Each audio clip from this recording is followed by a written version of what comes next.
어버이날을 맞아서 온 가족들이 할머니 할아버지 집에 왔습니다. 그래서 7살 손자가 재롱 잔치를 벌였습니다.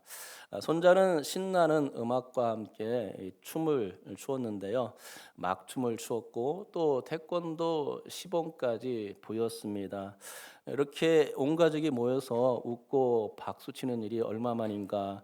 그렇게 기쁨의 시간을 보내고 있는데 식사 후에도 이 재롱은 계속되었고요. 손자는 말려도 이렇게 자기가 재롱을 피면서 온 가족을 기쁘게 했습니다. 그때 인터폰이 울렸습니다. 아래층에서 소음 민원이 들어왔다는 거였습니다. 그래서 급히 이 손자를 재웠는데요. 그리고 나서 다음 날 이웃에게 사과하기 위해서 참외 등 과일 몇 개와 손자가 쓴 손편지를 챙겨서 아래층에 내려가서 현관문 손잡이에 걸어 두었습니다. 편지 내용인데요. 저는 할머니 집에 놀러 온 손자 태희입니다. 어젯밤에 늦게까지 뛰어 미안합니다. 앞으로는 그러지 않도록 하겠습니다. 태희 올림 이렇게 편지를 쓴 겁니다. 다음 날 신문을 챙기러 바깥에 나갔는데 이 현관문에 이 손잡이에 편지와 빵이 든 봉지가 있는 것입니다. 그래서 편지를 살펴봤는데 이 편지 내용입니다. 태희야 안녕 정말 반갑단다. 우리 1401호 아줌마 아저씨란다.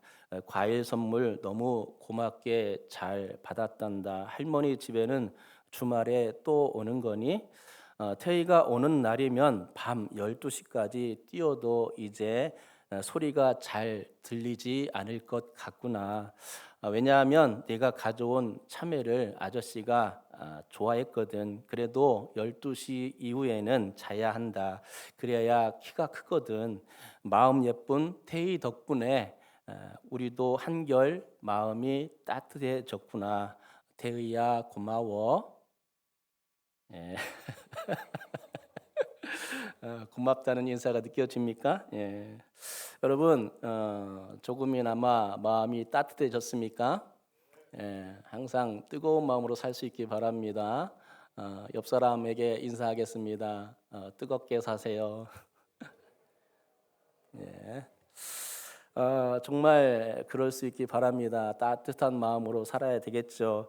우리 자신이 누군가를 위해서, 가족을 위해서, 이웃을 위해서 따뜻함을 실천하면 그게 미덕이 되고 또 예수님의 영광을 드러내는 일인 줄 믿습니다. 우리나라는 아파트 층간 소음 때문에 위 아래층에 상당한 그런 신경전이 펼쳐지고 다툼까지 일어납니다. 또 이게 상황이 안 좋아지면 그 뉴스가 나올 정도로 일이 크게 벌어지죠. 그런데 서로 이해하고 포용하게 되면은 그렇게 힘들게만 여겨졌던 그 일들은 눈 녹듯 녹아지는 그런 역사가 일어나게 되더라라는 것이죠. 본문에서는 이 에브라임 자손과 입다의 의견 충돌이 있었는데요. 불행히도 이 둘 간의 의견 충돌은 조율되지 못했습니다. 그래서 민족 상잔의 비극으로 치닫고 말았죠. 중간에서 누군가 도와주거나 한 사람이라도 한쪽에서 양보를 했더라면 그렇게 일이 크게 번지지는 않았을 것입니다. 그래서 오늘 우리는 본문을 살펴보면서 이해가 상충될 때에, 이해가 충돌될 때에 어떻게 해야 이 서로의 다름을 극복하고 좋은 결과를 얻을 수 있을까를 생각해보는 시간이 되면 좋겠습니다. 첫 번째 내용인데요. 같이 읽겠습니다. 자만을 멈추세요. 예. 침팬지는 이 사람의 유전자와 99%가 같다고 하죠. 그런데 1%가 다른 것입니다. 단 1%밖에 차이가 나지 않는데요. 이 차이는 상당히 큽니다. 예를 들면 여러분 나무 잘 탑니까? 침팬지는 어떨까요? 나무 잘 타죠? 예, 나무를 잘 타는데 프로 선수급으로 잘 탑니다. 하지만 인간들은 아마추어급이라 하는 것이죠. 나무에 올라가면 덜덜덜 떨기 바쁩니다. 10m 정도 올라가면 고소공포증이 일어나죠. 그런데 이 녀석들은 우리가 땅에서 노는 것처럼 그렇게 나무 위에서 자유자재로 놀고 다닙니다. 절대로 땅에 떨어지는 법이 없죠. 그런데 이런 속담이 있습니다. 원숭이도 나무에서 떨어진답니다. 왜 이 원숭이가 이 나무에서 떨어질까 생각해 봤습니까? 그거는 자기가 너무 이 나무를 잘 탄다고 이거 너무나 자신감 있는 겁니다. 그래서 이 자신감이 넘치고 넘쳐가지고 자만했기 때문에 그 나무에서 떨어지는 것이 아닐까 이런 생각이 드는 것입니다. 원숭이 그렇게 나무를 잘 타는 원숭이나 침팬지 종류 이런 것들이 가끔은 실수를 한다는 이거죠.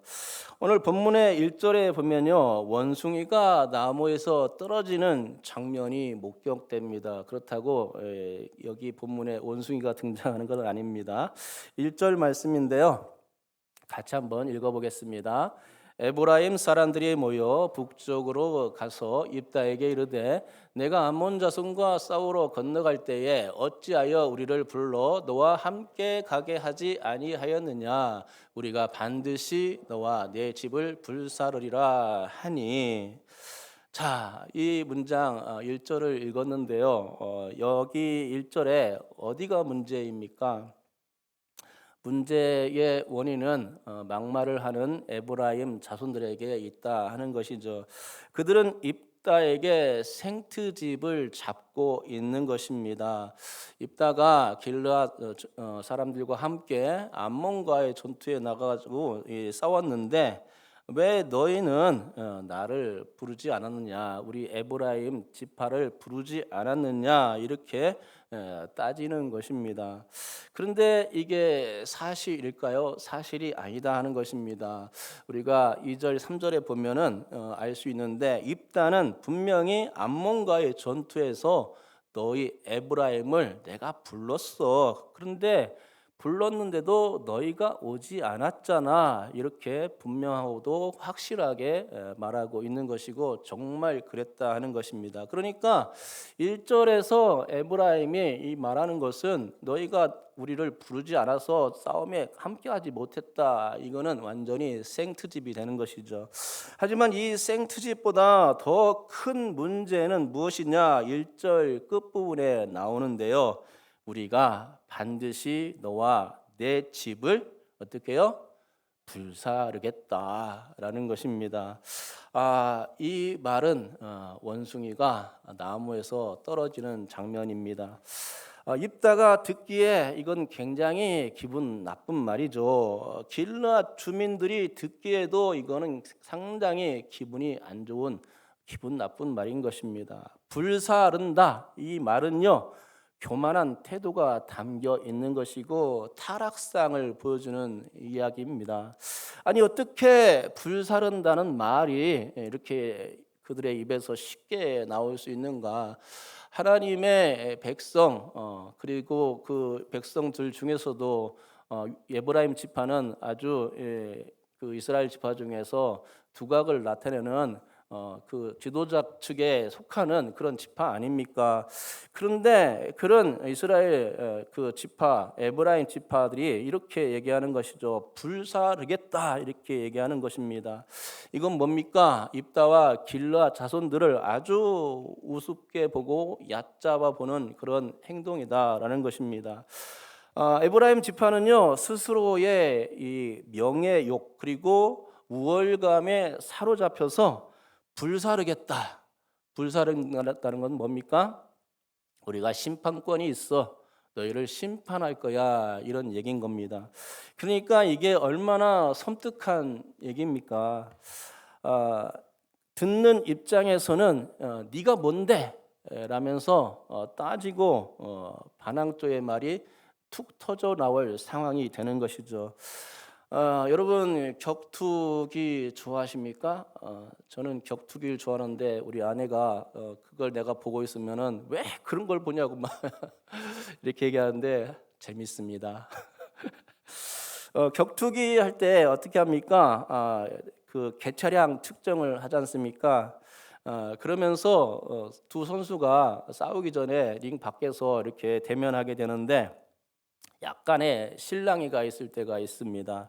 괜히 우위를 점하려고 상대편 선수에게 침을 뱉는다든지 주먹이나 발길질을 하는 것입니다. 그러면 상대 선수는 가만히 있지 않죠. 그러면서 그 선수가 주먹질을 하면 상대 선수도 주먹질을 하고 이렇게 안 좋은 상황이 연출되는 것이죠.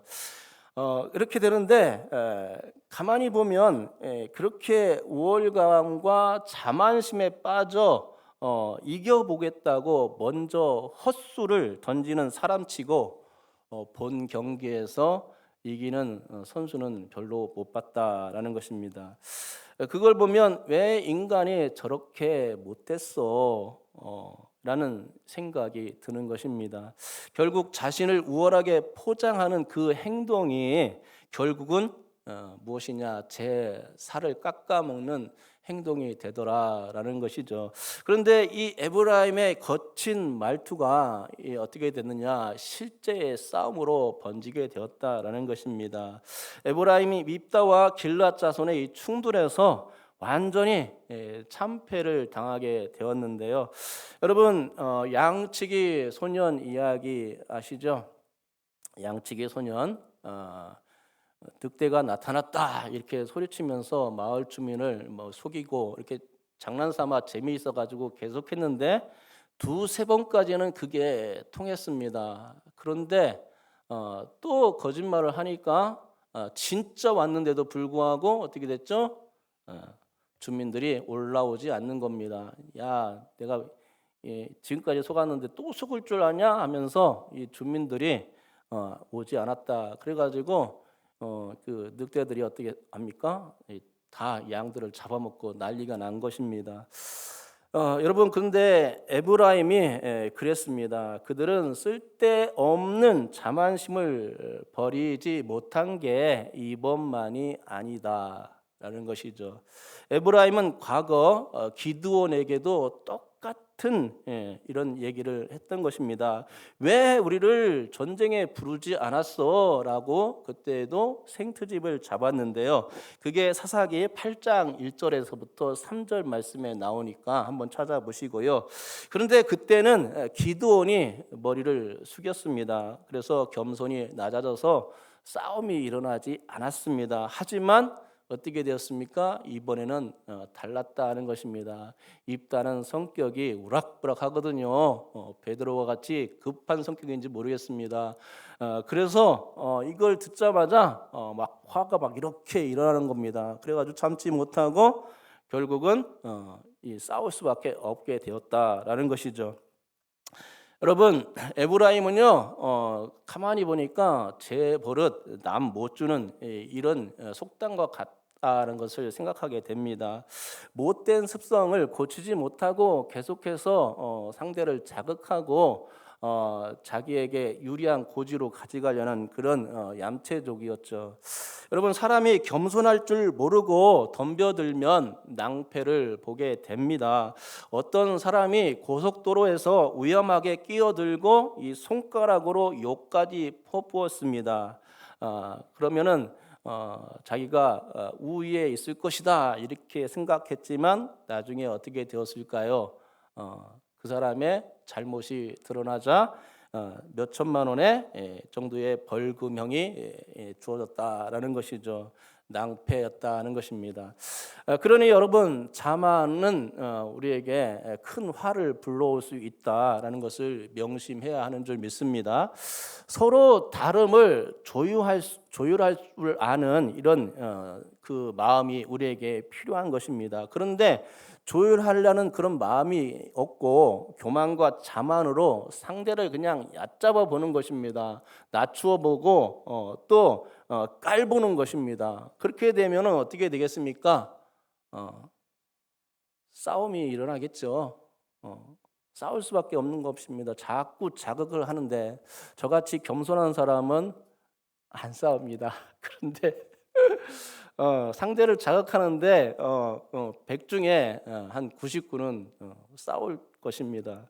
그러니 여러분, 우리가 이렇게 충돌할 때에 어떻게 해야 되겠느냐? 겸손해야 되겠다. 상대를 먼저 생각하는 그 마음이 있어야 되겠다. 우리는 이럴 때에 십자가에 죽기까지 복종하여 화평을 이루신 예수 그리스도를 바라봐야 하는 줄 믿습니다. 예수 그리스도께서도 우리를 살리시려고 그 원수들의 조롱과 또 핍박을 맞섰고 또 십자가에 죽으시기까지 복종하셨던 것입니다. 예수님을 바라보면서 우리 자신을 낮추고 어떤 어려운 일이 있을 때 상대방과의 조율이 되지 않을 때에 지혜를 달라고 기도하시고요. 나 자신도 생각하면 좋겠지만 화평을 이루기 위해서 노력할 수 있는 여러분 될 수 있기를 주님의 이름으로 축복합니다. 자, 두 번째 이야기인데요. 같이 읽겠습니다. 비방을 멈추세요. 제가 A씨에 관해서 말씀드릴 텐데요.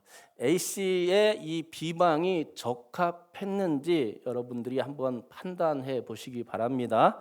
A씨는 빵집에서 빵을 구매했습니다. 그래서 빵을 먹으려고 하는데 빵에 곰팡이가 있는 것입니다. 그래서 빵집에 보상을 요구했습니다. 하지만 생각보다 액수가 적었습니다. 그래서 곰팡이 여사장 땡땡 곰팡이 먹고 죽어도 5만 원 등의 이 제목으로 빵집 업주를 비방하는 글을 인터넷에 올렸습니다. 21년에 청와대 국민청원 게시판에도 올렸고요. 유명 인터넷 사이트 두 곳에도 올렸습니다. A씨는 게시물에 여사장이 5만 원 줄 테니까 가라고 했다며 정말 어처구니가 없었다. 나를 투명인간 취급하더라. 신경도 안 쓰더라. 이런 얘기를 올린 것입니다. 이렇게 화날 때가 종종 있긴 하죠. 내가 맛있게 먹으려고 했는데 곰팡이 있어서 못 먹게 되면 화가 나기도 할 것입니다. 그렇게 올리니까 일주일 뒤에 보험사로부터 80만 원 보상하겠다는 연락을 받게 되죠.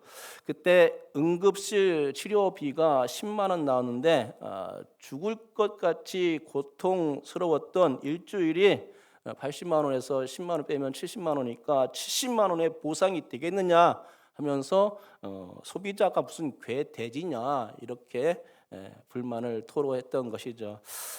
여기까지입니다. 여러분, A씨의 비방이 적합했다 1번, 적합하지 않았다 2번 어떤 것입니까? 1번 한번 손 들어보시죠. 손 들라 말라 하시면 2번요. 이야, 이번에 다수가 많은 것 같습니다. 나중에 한 분씩 제가 내려가서 물어보겠습니다. 왜 그랬는지. 재판부는 1심과 이 항소심 모두 이 피고인의 악의적 비방에 철퇴를 내렸습니다. 왜냐하면 비방의 목적이 문제인데요. 그 목적이 공익을 위한 위생에 관한 내용이 아니라 보상금을 더 많이 타내려는 그것에 목적이 있었기 때문이다라는 것입니다. 그러니까 제사보다는 제밥에 더 관심이 많았다 이렇게 얘기할 수 있겠죠. 요즘은 이렇게 가게에 피해를 주는 사람들이 많아져서 안타깝습니다. 별것 아닌 것 같고 트집을 잡고 갑질하는 손님들이 있고요. 업주나 직원들을 무릎 꿇게 한다든가 그런 사례가 실제로 있습니다. 음식을 먹고 먹튀하는 사람들도 이 중에 있는지 모르겠습니다. 그럼 회개하시고요. 더군다나 후기를 올리는데 악의적인 글을 올려서 피해를 보게 만드는 일이 있다는 것입니다. 이런 일들이 잦아지는 것을 보면 이 사회가 왜 그럴까 심각하게 고민 좀 해봐야 된다라는 것입니다. 한국 사회는 정문화가 있는 사회 아닙니까? 그걸 지켜야죠. 그 자랑스러운 문화를 외국인들이 얼마나 이 한국 와가지고 전혀 관심 안 가질 것 같은데 중요한 때 나타나가지고 도움을 주는 걸 보면서 아 이게 정이구나 하면서 감동하고 그런 후기를 많이 남깁니다. 그런 정문화가 사라지면 안 되겠죠. 개인적이고 이기적인 생각들이 우리의 그 정상적인 생각보다도 앞서가서는 안 될 것입니다. 눈살을 찌푸리게 만드는 그런 문화를 우리가 버려야 될 줄 믿습니다. 그런데 정말로 에브라임은 제사보다 제밥에 더 관심이 컸다라는 것입니다. 그들은 다 된 밥에 공짜로 숟가락을 얹으려 했죠. 손 하나 까딱하지 않고 이 명예를 챙기고요, 이득을 챙기려 했습니다. 에브라임은 암몬과의 전투에 참여하지 않았기에 길르앗의 이 승리의 이 기쁨을 함께 나눌 수 있는 그런 입장이 아닌 거죠. 그런데 승리에 대한 어떤 주장도 할 수 없는 그들이었는데 그럼에도 불구하고 그들은 불평을 늘어놓는 것입니다. 왜냐하면 입다의 그런 전쟁 승리에 대해서 시기했기 때문입니다. 전리품에 눈이 멀어 있기 때문입니다. 우리도 저 전리품 나눠 가져야 되는데 야 우리가 전쟁에 참여하지 않았지만 탐난다 해가지고 지금 눈독을 들이고 있는 거예요. 그러니까 이게 상당히 악한 것입니다. 만약 입다의 옆구리를 찔러서 그가 고분고분하게 나온다면 그것만큼 좋은 게 없죠. 그래서 한번 감자를 익었나 안 익었나 툭 찔러 본 겁니다. 안 익었으면은 더 익혀야 되겠죠. 그런데 그래서 한번 협상을 해보는 겁니다. 찔러보는 거죠. 전쟁에 참여하지 않았기에 피해도 자신들은 안 받고 승리의 전리품까지 얻는다면 그거는 두 마리 토끼를 잡는 일석이조 아니고 무엇이겠습니까? 그러니 그렇게 된다면 얼마나 좋은 일입니까? 그래서 나온 것이 4절의 비방의 글입니다. 4절 말씀 한번 같이 읽겠습니다. 입다가 길르앗 사람을 다 모으고 에브라임과 싸웠으며 길르앗 사람들이 에브라임을 쳐서 무찔렀으니 이는 에브라임의 말이 너희 길르앗 사람은 본래 에브라임에서 도망한 자로서 에브라임과 므낫세 중에 있다 하였음이라. 이게 바로 이 4절 말씀 뒷부분에 있는 말씀이 에브라임의 길르앗 사람들 입다가 포함해서 비방하는 말이죠. 이건 무엇이냐? 길르앗이 에브라임의 속국이야, 속국. 너네는 우리 그 발의 때만큼도 못 따라와. 중국인들이 한국을 속국이라 여기는 것과 같은 생각이죠. 태권도 누구의 것입니까? 한국의 것이죠. 한복 중국 거라고요? 김치. 우리 대한민국은 김치 한 종목만 흘려서 김치 냉장고가 있는 아주 훌륭한 나라입니다. 외국인들이 놀랍니다. 김치, 한복, 태권도 다 우리 한국의 전통 문화죠. 중국 거라 이렇게 얘기하면 여러분 그렇게 얘기할 때 기분이 좋겠습니까? 말하는 거 보니까 기분이 좋다는 얘기 같은데 기분이 안 좋죠. 언짢고 어떤 때는 분노가 일어납니다. 그렇죠? 이것은 우리 민족의 고유 문화이기 때문입니다. 그러니 입다가요 에브라임과 싸울 수밖에 없었던 것은 건드리지 말아야 할 용의 영리를 건드렸기 때문이다라는 것입니다. 4절 끝부분 에브라임의 말이 너희 길르앗 사람은 본래 에브라임에서 도망한 자로서 에브라임과 므낫세 중에 있다 하였음이라. 이게 전쟁의 화근이었다라는 것입니다. 가는 말이 고와야 예. 감사합니다. 에브라임은 완전히 이 말하는 것에 실패했다는 것입니다. 여러분, 에브라임의 말은요, 길르앗을 자기들 지파의 이 부속 지파 정도로 여긴 거였죠. 중국이 우리를 자기네 속국이라 하는 말과 같다는 것입니다. 상당히 기분 나쁜 비방입니다. 길르앗은 에브라임과 상관없이 므낫세 지파의 한 분파로서 요단 동편에서 떳떳하게 싸워서 자기 땅을 얻은, 자기 기업을 얻은 이런 기업이요 지파입니다. 지파의 므낫세 지파에 속하는 것이죠. 그런데 길르앗을 에브라임 중에서 도망한 자다라고 이렇게 말하니 이 속국 개념의 말에 눈이 돌아갈 수밖에 없는 것이죠. 여러분, 말 한마디가 제가 리바이벌 할 필요는 없을 것 같고, 비방은 꿍꿍이 때문에 구리고요, 비방이 있으면 평화가 사라지고 맙니다. 여러분, 비방은요 뭐가 같으냐? 자폭 테러와 같습니다. 뭐와 같다고요? 자폭 테러와 같습니다. 자폭 테러, 제가 이렇게 그 시한폭탄을 몸에 이렇게 두릅니다. 내가 여기서 그 스위치를 딱 잡고 있습니다. 제가 여기서 딱 누르면 어떻게 될까요? 다 같이 행복하게 천국에 올라갑니다. 그렇죠. 비방은 시한폭탄입니다. 폭탄 테러와 같습니다. 그게 얼마나 악한 일입니까? 우리 공동체는 어떻게 되느냐? 깨지지 않고요, 터지지 않고 폭파되지 않아야 됩니다. 그렇기에 여러분, 비방이 아니라 우리가 어떤 태도로 그 서로를 조율해야 되겠습니까? 서로의 다름을 인정해야 되는 것입니다. 상대방의 입장에서 생각하고 같이 그 서로 의견을 나누고 조율하고 이런 가운데서 평화를 만들어내야 되는 것이죠. 서로의 다름을 인정하지 않으니까 거기서부터 악한 말이 입에서 술술술 나올 수밖에 없더라는 것입니다. 여러분, 우리는 주님의 제자 아닙니까? 주님의 제자로서 어떻게 살아가야 될까? 서로에게 힘이 되는 말을 해보자라는 것입니다. 그렇죠? 어떻게 해야 힘이 되는 말을 할 수 있을까요? 아무튼 삶에서 여러분, 힘이 되는 말을 세워주고 나보다 상대를 낮게 여기는 그 마음을 가질 수 있기 바랍니다. 그렇게 되면 우리 교회 공동체는 자연스럽게 건강해지고 건강하게 거룩한 공동체로 세워지는 줄 믿습니다. 세 번째 내용인데요. 세 번째 내용 같이 읽겠습니다. 생명을 살리세요. 혹시 미국에서 가장 존경받는 직업 중에 하나가 소방관이라는 사실을 아십니까?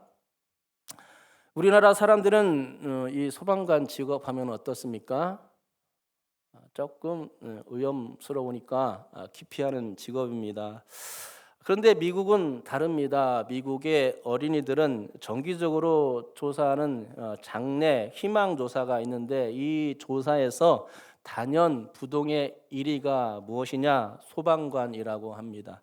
소방관은 존경받는 직업으로 인식되고 있는데요. 그들이 목숨을 걸고 불 속에 뛰어들어 사람들의 생명을 구해내기 때문에 이 정당한 평가와 존경이 있는 것입니다. 9.11 사건 때는 어땠습니까?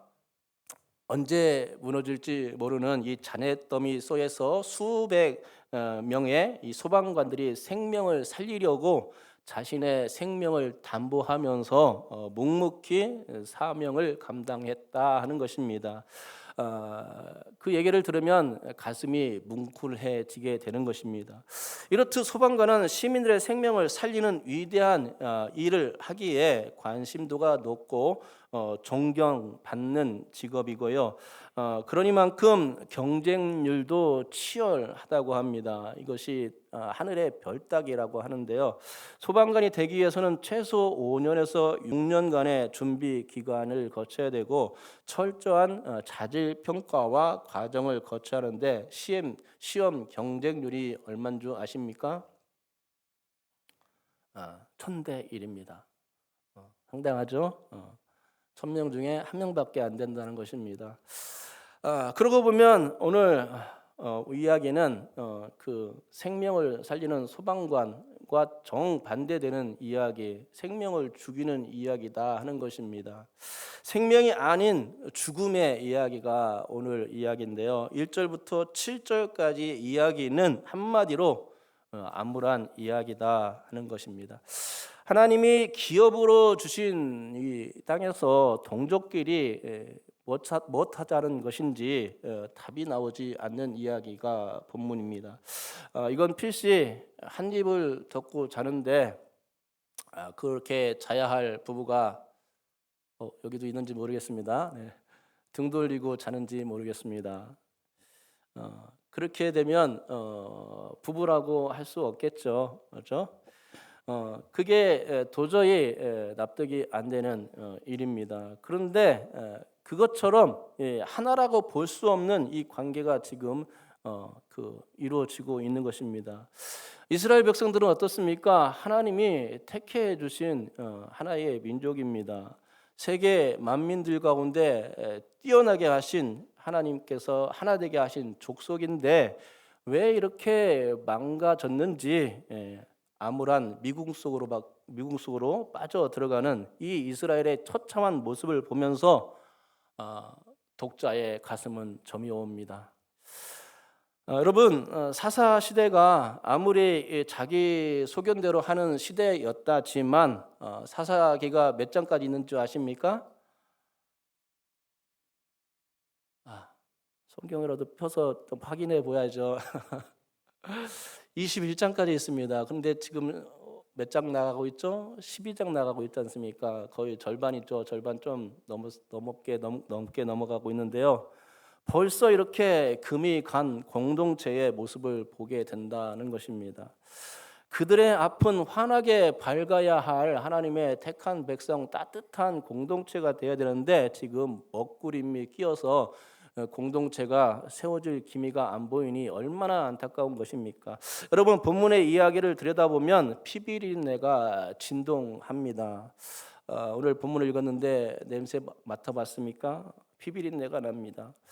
길르앗과 입닷의 에브라임의 싸움에서 에브라임이 철저히 무너졌습니다. 한 지파가 없어진 것과 같습니다. 에브라임은 길르앗 사람들을 자기들 품에서 도망 나온 무리라고 조롱했지만 5절과 6절 내용을 보면 5절 내용을 한번 6절 같이 한번 읽어볼까요? 5절 6절 시작. 길르앗 사람이 에브라임 사람보다 앞서 요단강 나루턱을 장악하고 에브라임 사람이 도망하는 자가 말하기를 청하건대 나를 건너가게 하라 하면 길르앗 사람이 그에게 묻기를 내가 에브라임 사람이냐 하여 그가 만일 아니라 하면 6절 그에게 이르기를 십볼렛이라 발음하라 하여 에브라임 사람이 그렇게 바로 말하지 못하고 십볼렛이라 발음하면 길르앗 사람이 곧 그를 잡아서 요단강 나루턱에서 죽였더라. 그때에 에브라임 사람의 죽은 자가 42,000명이었더라. 피비린내가 나는 것입니다. 여러분, 요단강 나루턱, 이 요단강 나루턱을 미리 길르앗 사람들이 장악했습니다. 그리고 요단강을 건너가야 될 이 에브라임 사람들, 그 사람들의 퇴로를 차단해 버렸습니다. 그때 강을 건너려는 에브라임 사람들에게 길르앗 사람들이 묻습니다. 야, 깜짝 놀라셨죠? 너 이리 와봐. 와서 쉽볼렛 발음해봐. 쉽볼렛 해보세요. 시작. 혹시 십볼렛 한 사람 있습니까? 그러면 죽는 겁니다. 그러면 죽어요. 쌀 해보십시오. 근데 살 했습니까? 죽습니다. 그겁니다. 지금 에브라임 사람들이 쉬는 그 발음을 쉰 발음을 그 싸맥으로 발음하는 겁니다. 그래가지고 쉰 발음 못해요. 십볼렛 이걸 못합니다. 그래가지고 십볼렛이 아니라 뭐라고 한다고요? 십볼렛이라고 합니다. 십볼렛. 그러면은 이게 이 시볼렛이라고 하면은 얘네들 분명히 에브라임 사람들이야 해가지고 그 자리에서 죽였다 하는 것입니다. 그 죽인 사람의 수가 몇 명이요?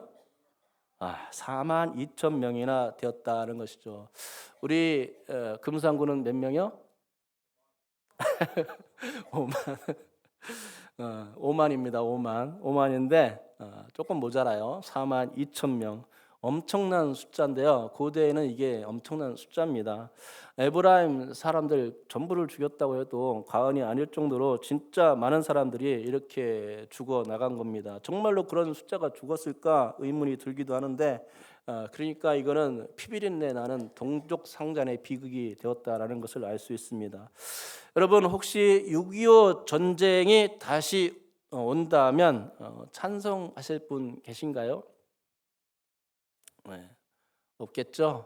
동족 상잔의 비극 6.25를 저는 거치지 않았는데 거친 분들은 당연히 그런 전쟁은 없어야 된다 이렇게 굳게 믿을 것입니다. 전쟁이 아니라 우리는 무엇을 기원해야 되느냐? 평화 통일, 복음으로 이루어지는 평화 통일이 되어야 되는 것입니다.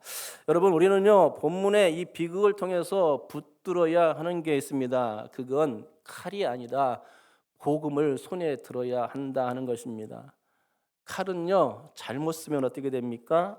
죽이는 도구가 됩니다. 하지만 복음은요 오직 살리는 일만 한다는 것입니다.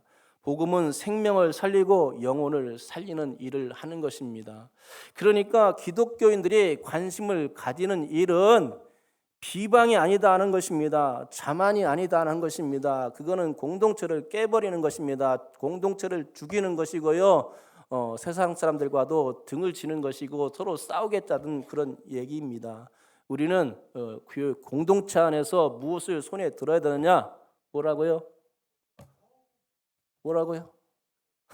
크게 한번 얘기해 보죠. 시작. 복음을 아까 찬양했지 않습니까? 복음 아셨죠?